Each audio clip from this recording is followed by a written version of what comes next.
Salve, salve ouvintes e ouvintes do podcast do lado esquerdo do muro, do Conexão Israel. Estamos de volta, mais uma semana. Eu, Marco Ornstein e João Miragaia. Fala, João. Fala aí, Marquinhos, como é que tá? Tudo bem, tranquilo. Episódio 104, depois de uma semana de folga aí, né? Tirou umas fériasinhas, né, João? Eu e você aí com a gente... Enfim, no primeiro bloco a gente vai falar sobre o corona e a gente também teve afastado por causa do corona. No último episódio que a gente gravou, enfim, falei que a minha filha tinha entrado em isolamento, aí acabou que ela testou positivo, meu filho também testou positivo. Ficamos em casa aí uns bons dias, mas como a grande maioria das crianças, eles foram assintomáticos, e a coisa boa não, a coisa boa, né, que saiu disso tudo aí, é que agora a nossa família está praticamente família passaporte verde, né? Não precisa mais fazer exame para entrar em lugar nenhum, o que é uma maravilha. E caso uma nova criança nas creches teste positivo, eles também não precisam mais entrar em isolamento, né? Que é uma maravilha. Acabou esse negócio de bidu na minha casa, praticamente.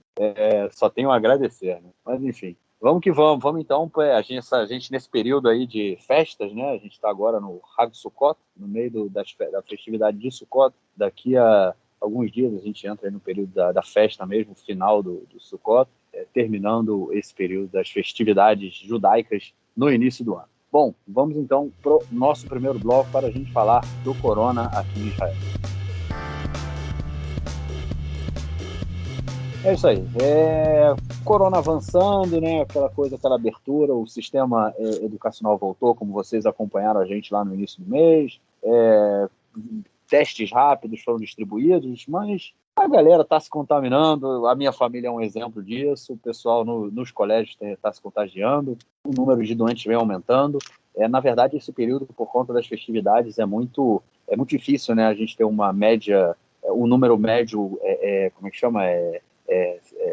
Não é sério, a palavra não é sério, mas enfim, um número médio real. Um número real de contágios. Real, né? Porque a gente tem muito laboratório fechado, funciona tudo meia boca nesse período, né? Como se fosse um final de semana durante 3 semanas. Então, a gente tem laboratórios que funcionam menos, demora muito tempo. Eu teve alguns exames que eu cheguei a demorar quase 3 dias para receber o resultado, que é muito tempo. Enfim, a gente não tem hoje, nesse momento, o número certo de doentes. Eu acho que daqui a uma semana a gente vai começar a ter voltar, né, a ter um número mais correto aí da realidade do que está acontecendo. Mas a realidade é a seguinte, João, os hospitais estão enchendo, muita gente morrendo, e já há casos aí em que pessoas estão deixando de ser atendidas ou estão recebendo um atendimento inferior ao que poderiam receber por conta do alto índice, né, de doentes em corona nos hospitais israelenses. Será que mesmo aí com a terceira vacina, apesar do FDA ter falado que não precisa para dar para mais de 65 anos, a gente vai falar disso, né? Mas será que até com a terceira vacina e tudo mais, a terceira dose da vacina, a gente vai chegar a um momento aí de um colapso do sistema de saúde? Pois é, eu vou começar pelo fim, né, do que você colocou, né? A gente foi surpreendido no início da semana passada, no meio da semana passada, no início dessa semana. Já estou perdendo noção do tempo, tem uma semana que a gente não gravou, e com as festividades todas a gente acaba perdendo noção do tempo. Mas, enfim, a gente foi surpreendido no início dessa semana com uma decisão da FDA, que é a agência norte-americana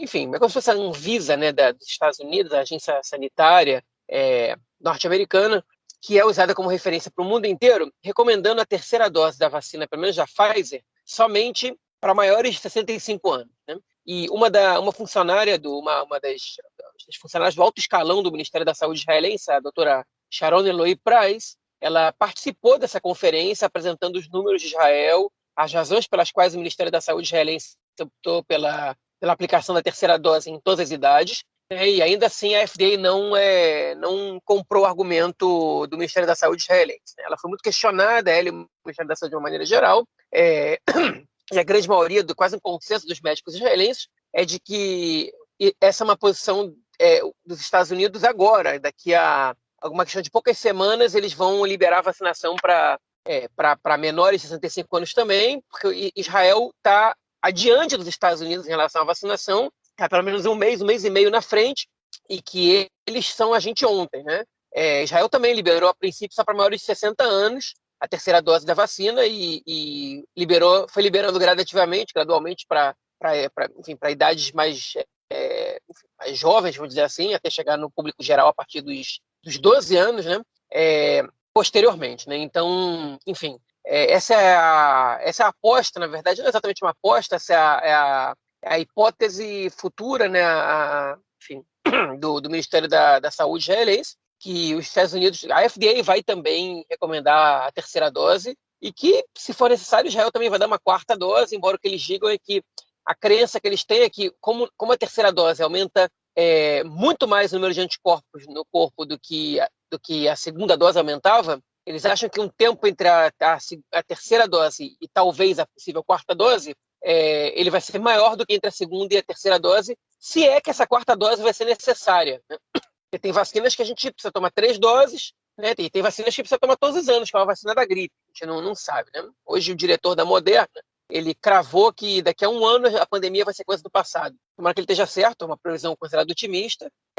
A Moderna, que inclusive, segundo a própria FDA, agora com os levantamentos feitos nos Estados Unidos, ela se provou mais eficiente do que a Pfizer, né?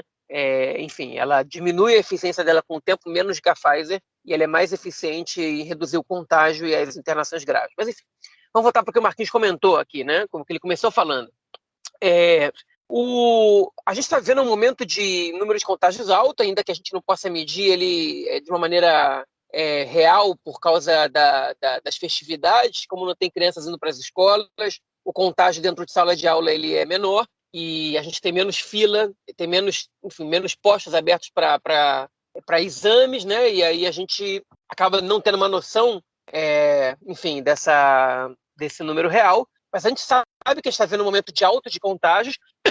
Um dos motivos para isso estar acontecendo é que a vacinação ela deu uma freada, né? E não tem a ver com a resolução da FDA, ela já tinha dado uma freada, a gente tem cerca de 3 milhões e 100 mil israelenses vacinados com a terceira dose, quando a gente poderia ter quase 5 milhões. Né? E isso leva a gente a ter uma situação de que dos 750 doentes graves que a gente tem hoje em Israel, cerca de 400 são não vacinados, nenhuma das duas doses. Né?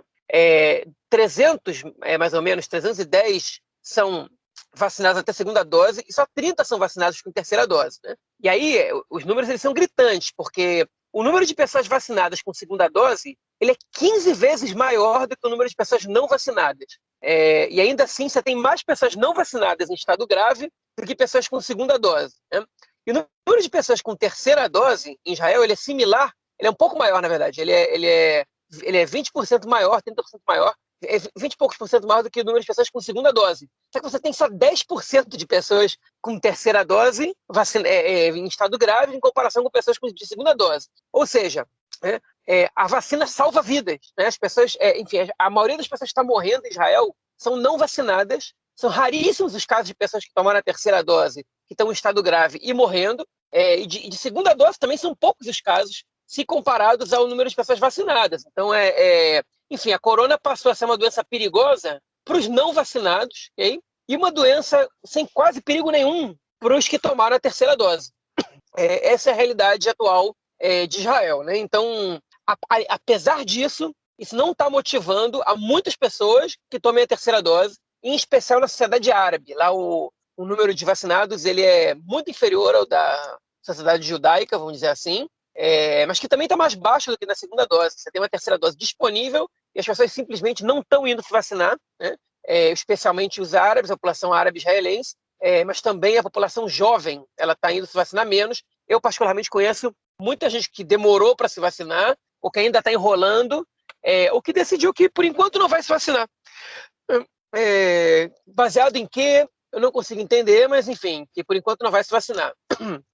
Enfim, a terceira dose, ela comprovou a sua eficácia aqui em Israel, né, muito rapidamente, e ela é um segredo para você poder se livrar da doença em estado grave sem que tenham restrições, enfim, radicais de distanciamento e de isolamento no país, né, que é uma coisa que ninguém quer, mas para que isso não aconteça, a gente precisa reduzir o número de doentes graves. Como o Marquinhos comentou, apesar da terceira dose, e apesar do número razoável de pessoas vacinadas com a terceira dose e alto de segunda dose, tem muita gente internada, porque o Israel praticamente não tem restrição nenhuma. As restrições são muito simples, são muito sensíveis, né? Para quem mora no Brasil, escuta a gente falando, pode até parecer ridículo, porque no Brasil as restrições são ainda menores e o número de mortos ainda é muito alto. Né, o próprio fato de usar máscara em Israel, enfim, lugares fechados, ele acontece, né, ele funciona, essa obrigatoriedade da máscara em lugares fechados, né? Mas, enfim, é uma restrição muito baixa para você ter um número de contágios tão altos assim, né? E hoje uma reportagem do Canal 13 mostrou, né, enfim, mostrou na verdade duas coisas que me espantaram muito. A primeira que os aparelhos de ECMO, né, que é o aparelho para fazer oxigenação por membrana extracorporal, né, enfim, que é um aparelho que se usa para fazer circular o sangue por um pulmão artificial fora do corpo, né, e para depois regressar à corrente sanguínea, que é uma respiração artificial. Eles estão limitados e tem gente morrendo porque não está tendo acesso a isso. E começou a rolar uma discussão em Israel do ponto de vista ético, né? Se as pessoas não vacinadas elas têm que sair da lista de prioridades para usar esse aparelho. A lei israelense, enfim, ela proíbe que você faça distinção entre um e outro, né? Mas os médicos estão debatendo isso. Por que eu vou, enfim, eu já estou recebendo um grande número de não vacinados aqui, estão lotando os hospitais e tem médicos dizendo por que eu vou dar prioridade à vida dessa pessoa e não de uma pessoa que optou por salvar sua vida e a dos outros também, né? Enfim, é uma discussão ética. A lei israelense não permite fazer essa escolha, mas o debate está acontecendo, né? Eu não vou entrar fundo nesse debate, porque, além de ser muito perigoso, eu não acho que esse debate vai levar a gente a lugar nenhum agora, ok? Mas o que a gente precisa comentar é que, apesar de tudo isso, o nosso primeiro-ministro Naftali Bennett, que está fazendo um papel de negacionista da corona, não no sentido de que ele nega que existe corona, mas que ele nega a gravidade da corona, ele disse que a gente está criando uma geração de zumbis nas escolas, porque as crianças estão todo em casa por causa das quarentenas, tem que fazer por causa de contato com doentes de corona, uma vez que crianças de até 11 anos não podem se vacinar, e ele está propondo, contra todas as recomendações do Ministério da Saúde, que é aumentar as restrições. Eu falo isso não do braço político do Ministério da Saúde, sim do braço profissional, dos médicos, especialistas e pesquisadores. Ele quer reduzir a quarentena das crianças a um exame só de corona. Ou seja, teve contato com doente de corona, fica um dia em casa, faz o exame, deu negativo, volta às aulas.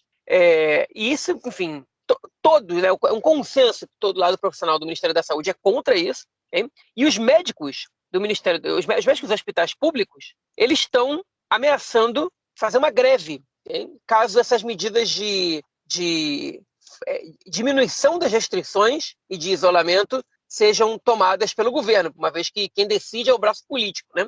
Enfim, por outro lado, pelo menos em relação aos professores, o Ministério da Saúde e o Ministério da Educação chegaram a um acordo, né? Professor e professora não vacinados, né? E isso, a pessoa que tomou a vacina, a segunda dose, há mais de 6 meses, é considerada não vacinada nesse caso, ou seja, teria que tomar a terceira dose, são obrigados a fazer 2 exames PCR para poder dar aula. Caso contrário, eles não podem entrar nas escolas, os professores, eu estou dizendo, professores e professoras, e se eles não aceitarem fazer os exames, eles vão ser proibidos de entrar nas escolas e vão ter o seu salário congelado, né? Foi a única restrição que parece que vai entrar em vigor agora.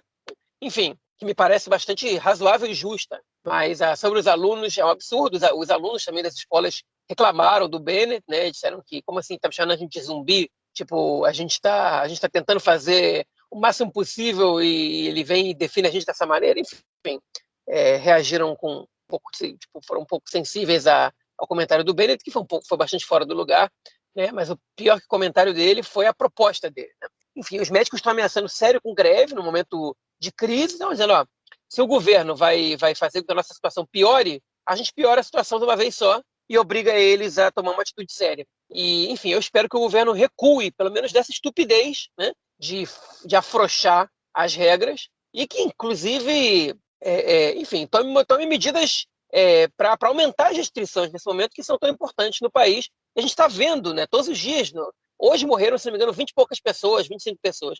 Enfim, num país com 88% dos adultos com a segunda dose tomada, né, e 60% dos adultos com a terceira dose tomada, absurdo que esteja morrendo uma média dessas por dia, de 20 e poucas pessoas, né?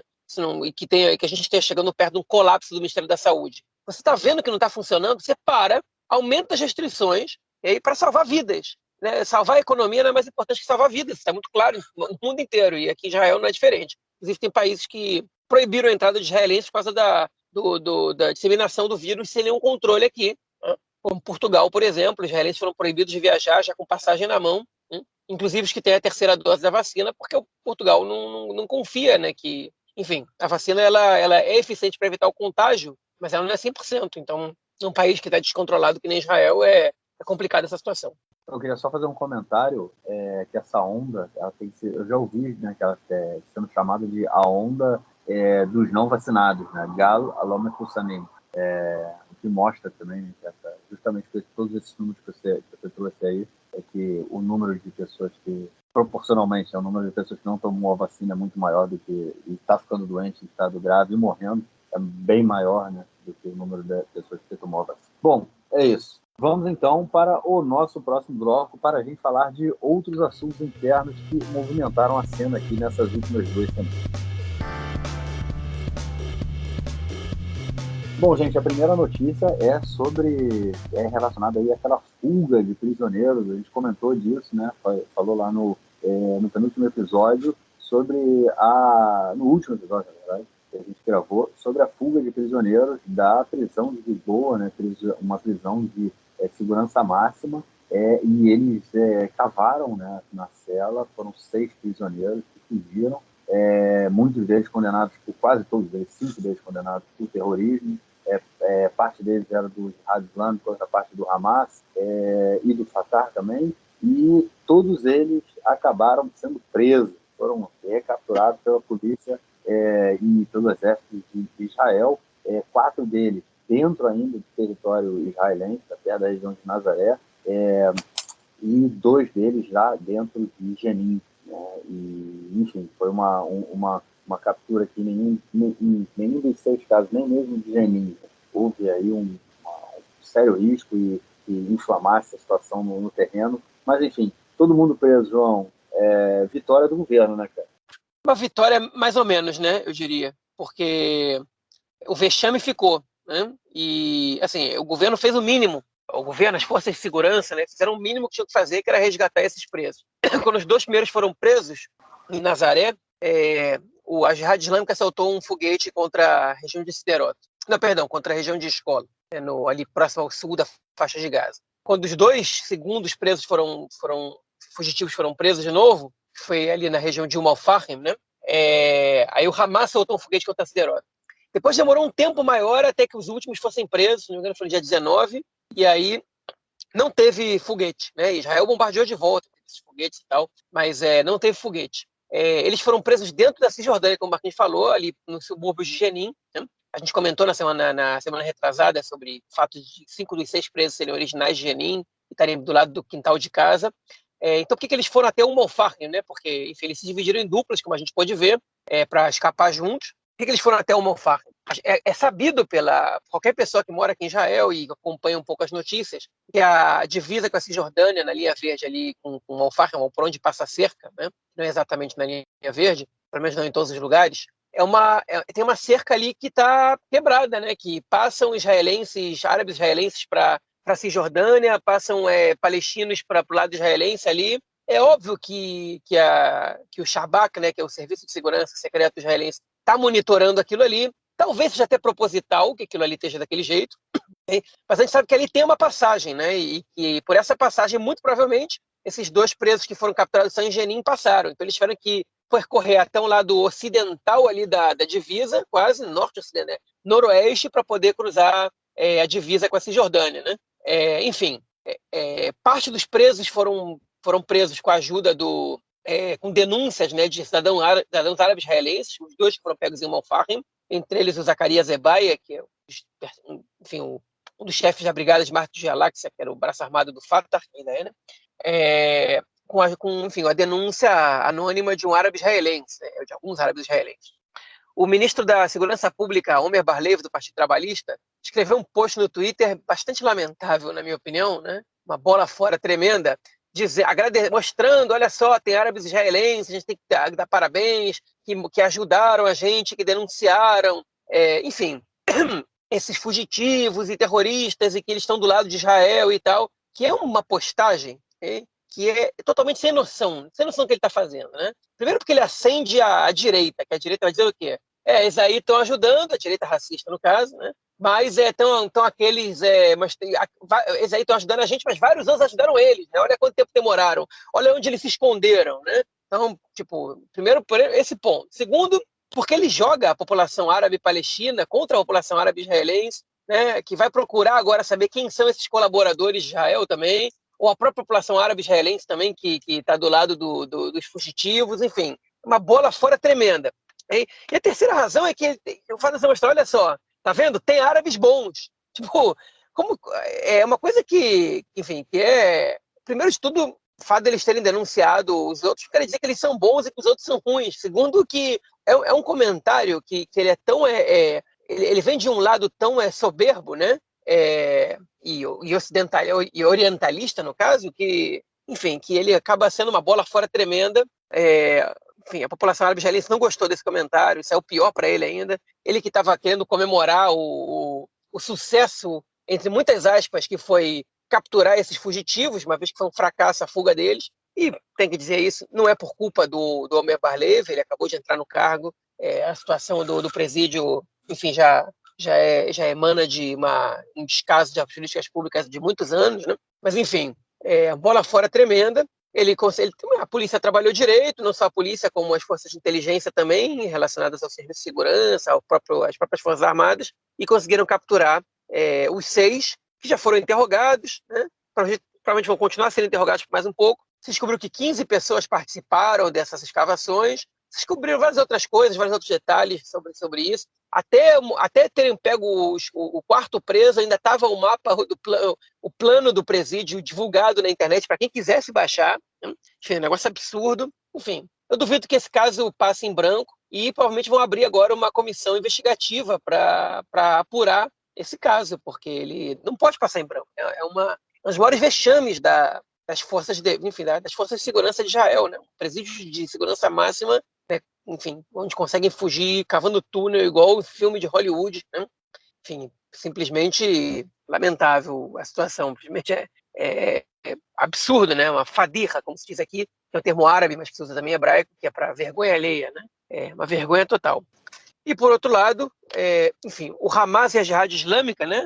No caso, principalmente a Jihad Islâmica, enfim, eles saem com a moral elevada, porque, por mais que esses presos tenham sido capturados, enfim, ele mostra uma fraqueza de Israel. Eles dispararam os foguetes só para diminuir um pouco a moral israelense, mas que já está bastante em baixa depois dessa fuga, né? Pelo menos nesse aspecto. Então, enfim, um evento que fortaleceu o Hamas e a Jihad Islâmica e uniu a população palestina também, de uma maneira geral. Inclusive o Fatah, né, que se recusou a cooperar com as forças de defesa de Israel para ajudar a encontrar os presos e que, inclusive, estimulou enfim, as manifestações e até as barricadas para atrapalhar o trabalho das forças de defesa que estavam tentando capturar os fugitivos. Então, a gente tem vencedores essa vergonha do presídio, né, da fuga.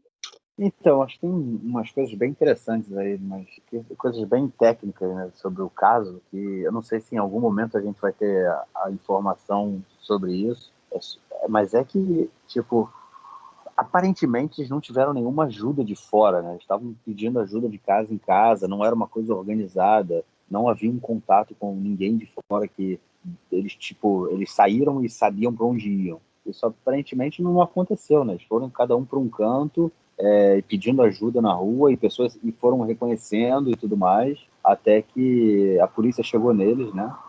E também a questão do estava em Jenin, né? Como é que eles se entregaram, entendeu? Ou seja, não houve nenhuma troca de tiro intensa nos arredores de Jenin, que é um dos campos de refugiados mais pesados que tem, né? Quer dizer, uma cidade com um campo de refugiados, mas enfim. Eu achei muito estranho tudo isso que aconteceu, a forma como eles foram recapturados, né? E também não houve nenhuma, quer dizer, houve, né, na verdade, várias manifestações violentas na Cisjordânia, mas nenhuma, como chama, não houve um aquecimento da situação acima dessas manifestações, né? Que me chamou bastante atenção. Mas eu quero ver isso no futuro, a gente vai ter acesso a essas informações aí, porque para mim foi tudo muito estranho, a forma como eles foram capturados. Foi muito fácil, Enfim, vamos ver. E a outra notícia desse bloco também tem a ver com o setor árabe da sociedade israelense, que é relacionada à violência, que vem arrasando aí o setor não desde o início do ano, mas se agravou muito desde o início do ano. Foram já 90 pessoas mortas desde o início do ano, dentro do setor árabe. Tipo, o Uram, né, entrou no governo aí com uma das promessas era fazer medidas, tomar medidas, né, para diminuir a violência no setor árabe, mas não muita coisa tem sendo feita e não, na realidade, né, nada tem mudado. João, 90 pessoas, cara, é mais do que uma pessoa por semana, né? É bem mais, né? Porque o ano não acabou. A gente está mais ou menos 2 pessoas por semana. Pois é, exatamente. Homicídio, né? Homicídios, enfim, 78 homens e 12 mulheres, né? Assassinados. Enfim, muitas delas que não têm relação com crime organizado, nem nada com isso, embora a gente saiba que o crime organizado enfim, a principal causa da morte dessas pessoas, né? O principal, enfim, os assassinos são ligados ao crime organizado.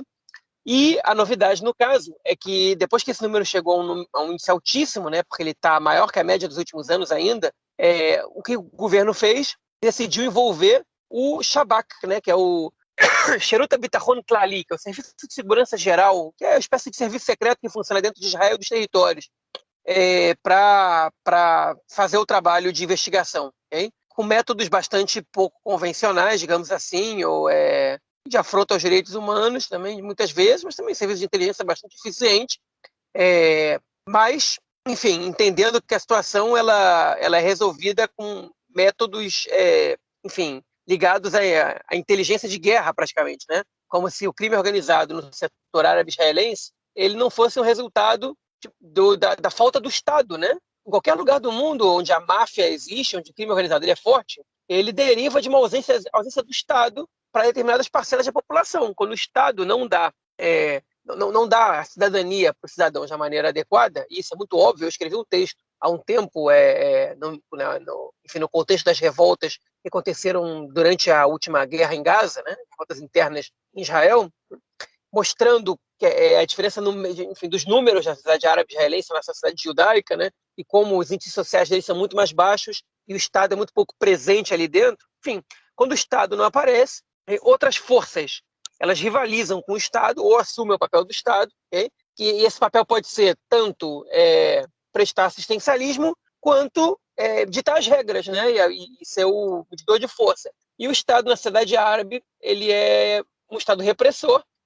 Enfim, quando ele aparece para reprimir muito mais do que para fornecer cidadania. E, enfim, esse é o resultado. Então, o que eles vão fazer agora? Colocar um serviço de segurança que se encarrega de caçar terrorista, né, nos territórios, também dentro de Israel, né, e às vezes até terroristas judeus, mas enfim, não tem uma unidade especial para quem quer ver a série Our Boys, né, que passou da HBO, enfim, sobre o caso de uma vingança, baseado numa história real, a um cidadão palestino de Jerusalém Oriental, após o sequestro e morte sequestro e assassinato dos 3 jovens que foram sequestrados na Cisjordânia, em Gush Etzion, em 2014, enfim. Ali a gente vê como é que a divisão judaica do Shabak trabalha, né?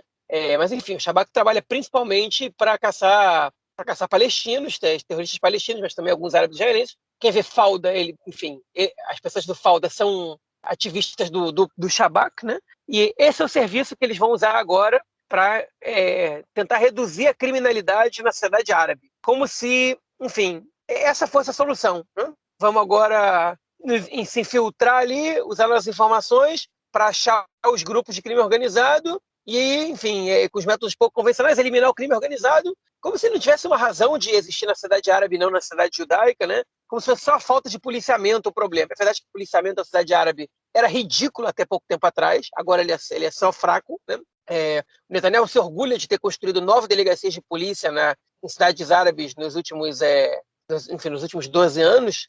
Quando ele assumiu o poder era só uma, agora são 10, enfim. Mas os números pioraram, a criminalidade aumentou. Então é sinal de que polícia e repressão não são não podem ser a única solução para esse problema. Parte da solução passa por aí, mas não pode ser a única solução.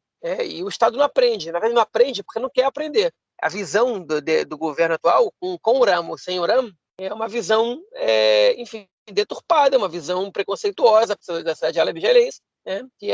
Enfim, na verdade, da violência em geral, né? Da criminalidade da violência de uma maneira geral.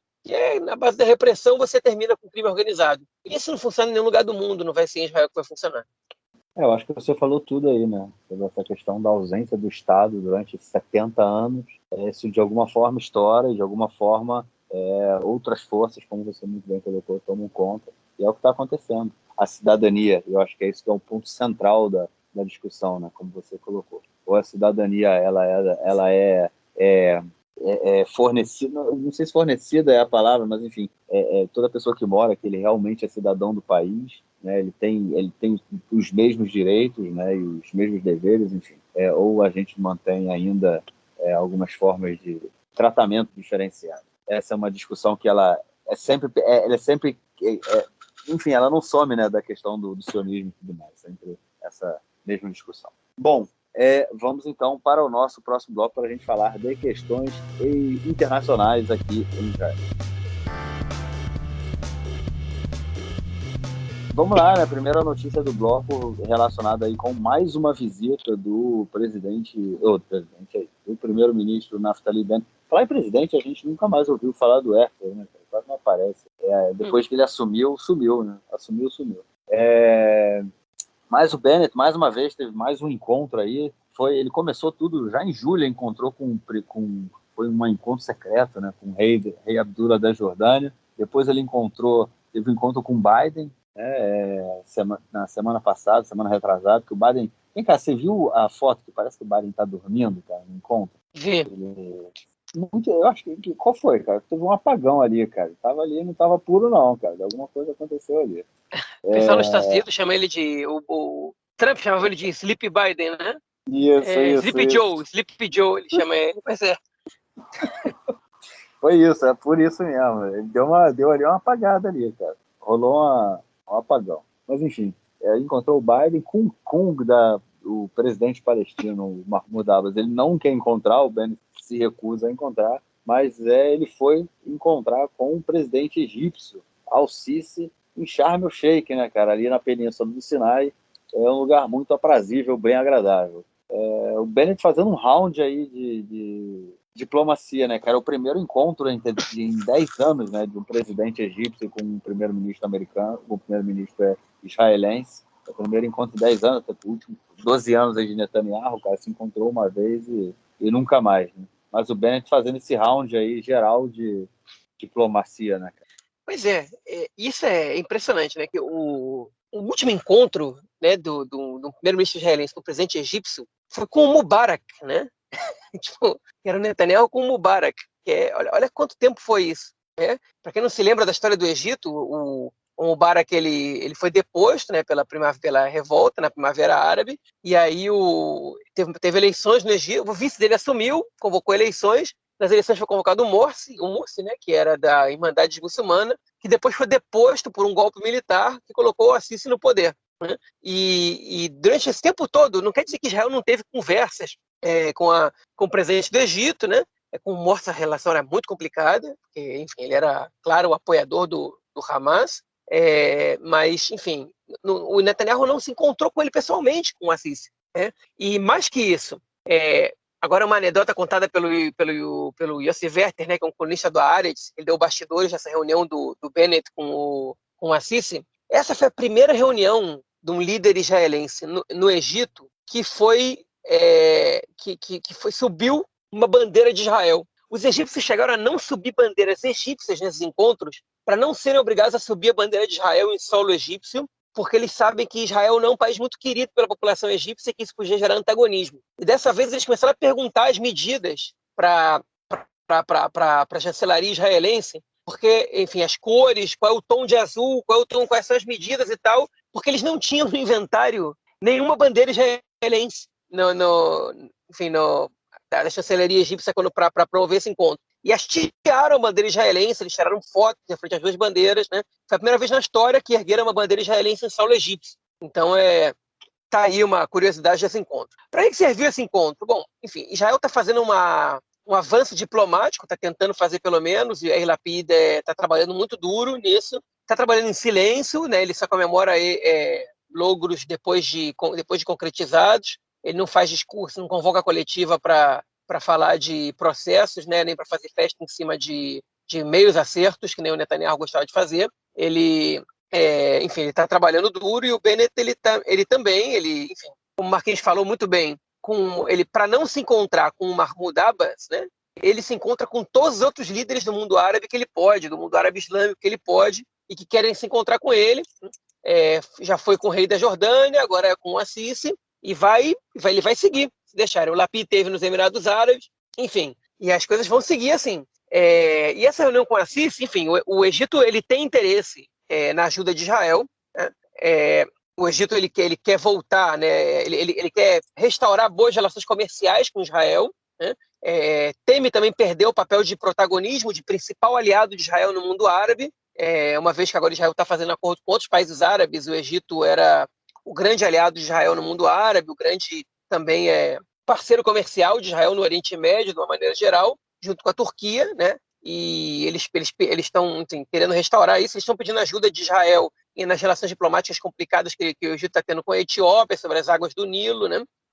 Enfim, eles querem também melhorar as relações deles com os norte-americanos e estão aproveitando essa maré de boa vontade, uma vez que o Biden não tem interesse na volta do Netanyahu e ele está disposto a estabelecer boas relações com o Bennett, e o Egito quer surfar nessa onda, né? E o principal pedido de Israel para o Egito foi ajudar para que a situação com a faixa de Gaza ela seja de longa duração, né? Então, que o Egito consiga intermediar melhor essa relação, né?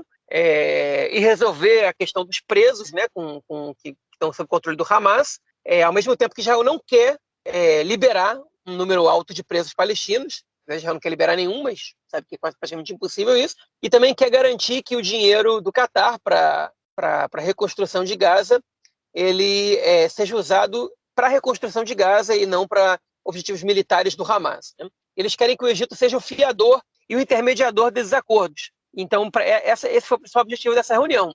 A reunião fluiu tão bem que parece que o Assisi convidou o Bennett para dormir lá mais uma noite. Ele falou: eu vou ficar aqui em Sharm el-Sheikh uma noite mais. Se você quiser dormir aqui, foi no Sinai, né? Enquanto você quiser dormir aqui, pode ficar. E o Bennett agradeceu. A conversa durou algumas horas mais que o normal. O Bennett agradeceu, mas disse que amanhã era o dia dele levar as crianças para a escola, né, e que não podia ficar. Enfim, uma boa desculpa para não ficar, mas na verdade o Bennett é um sujeito religioso. O dia seguinte era um dia de festividade aqui em Israel, né? E ele, obviamente, ele queria cumprir, queria rezar, queria participar das festividades da maneira como corresponde, e não ficar mais um dia no Sinai, embora muitos israelenses dariam tudo para estar no lugar do Bennett passando as festividades ali no Sinai, em Sharm el-Sheikh, no Hotel 5 Estrelas. Mas, enfim, comentário fora do lugar feito. Enfim, foi uma boa conversa, foi um bom encontro.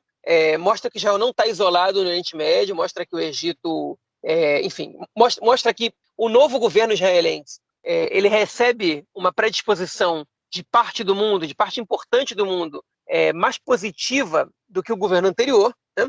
A gente viu isso com o Biden, a gente viu isso agora com o Assisi, a gente viu com o rei da Jordânia, né? E a gente escutou falar também, né, sobre outros líderes do mundo, um deles a Angela Merkel, né, da Alemanha, que não se reuniu com o Bennett, mas que enfim, comentou que a nova liderança israelense, né, ela muito mais positiva do que a anterior, e enfim, ela, pelo jeito, não ia muito com a cara do Netanyahu, não. Desde que talvez ele tenha feito uma foto simulando nela um bigodinho de Hitler. Parece que é sem querer, mas não é. Para mim, não é. Procurem essa foto no Google, né? Enfim, vocês vão ver. Parece montagem, não é também. Mas mostra uma predisposição positiva de alguns países em relação a Israel que não tinham antes. Um evento que corrobora isso é que o fato do o Yair Lapid conseguiu, através de conversas feitas em silêncio, evitar a participação de 20 países enfim, a confirmar de outros 10 mais, que no mínimo vão rebaixar a importância dos enviados, né, para a Conferência de Durban, que é um evento que acontece a cada 5 anos no mundo, que é, enfim, em conjunto com a Assembleia Geral da ONU, né? O primeiro foi em 2001, e como o primeiro era um evento para fortalecer as lutas anti-imperialistas, E como o primeiro foi durante a segunda intifada, ela acabou se tornando uma conferência com um viés muito forte anti-israelense e passou a ser o tema central, incluindo direito a discurso do Ahmadinejad, que foi presidente do Irã, aquele que negava o Holocausto, e o Lapid conseguiu trabalhar para esvaziar essa conferência. 20 países, a grande maioria deles, países da Europa Ocidental, somados ao Canadá, Austrália, Nova Zelândia, tá falando e os Estados Unidos, né? Mas a gente está falando também de Alemanha, da Itália, da França, enfim, da Áustria, de outros países da Europa, se não me engano, da Itália, que não vão enviar representantes para essa conferência, né? Em função principalmente do viés anti-israelense. Né? Então, existe uma predisposição melhor ao governo Bennett do que existia em relação ao governo Netanyahu, e que isso também é um contraponto à própria visão do Netanyahu sobre a relação do mundo com Israel. O Netanyahu ele pertence a uma escola de pensamento, né, que vem desde do Jabotinsky, né, que tem alguma coisa que ele se inspira no Jabotinsky, nesse caso, o Jabotinsky ele acreditava que o mundo ele é naturalmente contra Israel e contrário aos judeus. Né? Contra Israel, na verdade, contrário aos judeus, obviamente, por consequência, ser contra Israel. Ele achava que o antissemitismo, enfim, o pai do Netanyahu, inclusive, escreveu uma tese de doutorado em história, que ele usava a Inquisição como exemplo para mostrar que o antissemitismo ele não tinha a ver com a identidade judaica, porque até quando o judeu se convertia e virava cristão novo, o antissemitismo ele continuava existindo. O antissemitismo era uma coisa natural aos povos mundiais, e que os judeus eles têm que cuidar de si mesmos e se preocupar com o seu próprio destino. E o Netanyahu levava isso muito a sério. Essa é uma das visões dele de política internacional, de que o mundo, a princípio, vai estar contra Israel e que Israel tem que agir por conta própria. Né? Enfim, essa é uma mescla da visão dele com a visão do Ben-Gurion também. Ben-Gurion que disse a famosa frase que a gente agarra o nosso destino com as nossas próprias mãos e não se importa com o que o resto do mundo pensa. Enfim, o Bennett e o Lapid inclusive usou essa frase e falou, pelo jeito o mundo não é tão contra Israel assim quanto o Netanyahu pensava. Né? Não tem uma predisposição tão negativa. Enfim, o Bennett e o Lapid eles têm conseguido mostrar isso com uma razoável eficácia. Né? Israel deixou de ser um país detestado por alguns países do mundo pela simples mudança de governo. Então está aí um bom trabalho, se a gente pode chamar a atenção de alguma coisa nesse novo governo. E eu não estou dizendo bom trabalho, não faço juízo de valor, se é bom porque eu acredito que deve ser ou não. Eu digo que o próprio governo acredita que é importante para Israel, o trabalho está sendo bem feito. Eu acho que essa questão aí de Durban, né, que você colocou no final dessa reunião, que ele conseguiu esvaziar bastante o Yair Lapid, ele também se constrói, ele constrói a sua relação aí, ele se constrói enquanto primeiro-ministro, né? Ele não é bobo nem nada, ele começa a construir relações já para que ele espera, né, que daqui a um ano e menos de 2 anos, daqui a um ano e quase um ano e meio, né, ele já assuma aí como primeiro-ministro e ele vem construindo as suas relações aí já com outros países, aproveitando aí o cargo de ministro das relações exteriores. Acho bem interessante essa movimentação e justamente no sentido que você se colocou, né, eu acho que o mundo inteiro feliz, né, com a troca de governo em Israel, né? Acho que as relações melhoram muito com muita gente, as pessoas se tornam um pouco mais dispostas a conversar, né,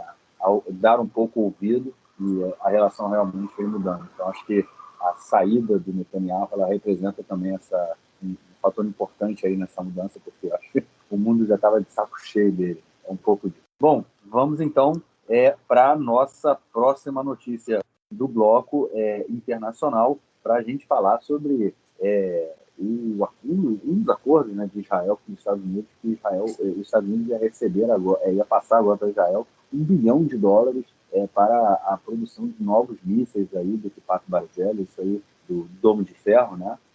Isso aí foi um acordo feito durante o último conflito, praticamente não me lembro se isso foi como o último conflito, como uma pressão aí para parar, né, que Israel exigiu dos Estados Unidos. Eu acho que isso foi parte do último conflito, me corrijam se eu estiver errado. Mas não foi exatamente uma exigência, foi um pedido de Israel também nas negociações. Falou, olha só, se vocês quiserem ajudar a gente com isso aí, e os Estados Unidos, o governo, ele gostou da proposta, porque é uma ajuda de armamento de defesa, né? Então eles não podem ser acusados de ajudar no massacre dos palestinos. Entendi.